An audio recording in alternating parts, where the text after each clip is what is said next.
अनादरावतंसकं विलासिलोकराशकम् अनायकैकनायकं विनाशिदेवदैत्यकम् तथाशुभाशुनाशकं नमामि तं विनायकम् अतीतरातिवेकरं नमोदितार्गभास्वरम् नमस्तुरारिनिर्जरं तथातिकापदुद्धरम् सुरेश्वरं निदेश्वरं गजेश्वरं गणेश्वरं महेश्वरं तमाश्रये परात्परं निरन्तरम्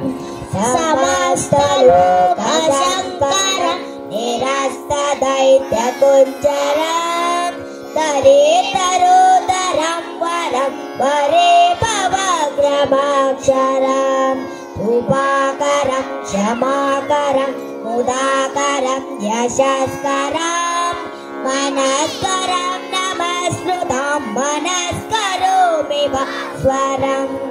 अकिञ्चनार्तिमार्जनं चिरन्तनोक्तिभाजनं पुरारि पूर्वनन्दनं सुरारिगर्वचवनं प्रपञ्चनाशभीषणं धनञ्जयादिभूषणं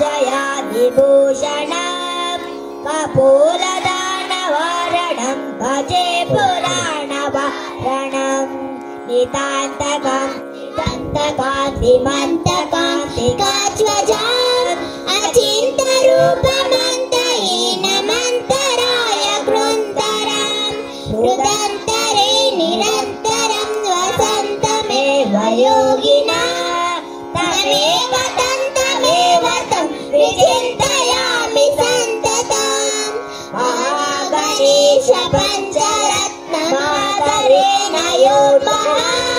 प्रजल्पते प्रभाकरे रोगेश्वरं गणेश्वरम् अरोहतां न दोषतां सुसायितिं सुपुत्रतां समायुतायुरष्टभूतिमभ्युपैति सोचिरा समायुतायुरष्टभूतिमभ्युपैति सोचिरा समायुतायुरष्टभूतिमभ्युपैति सोचिरा।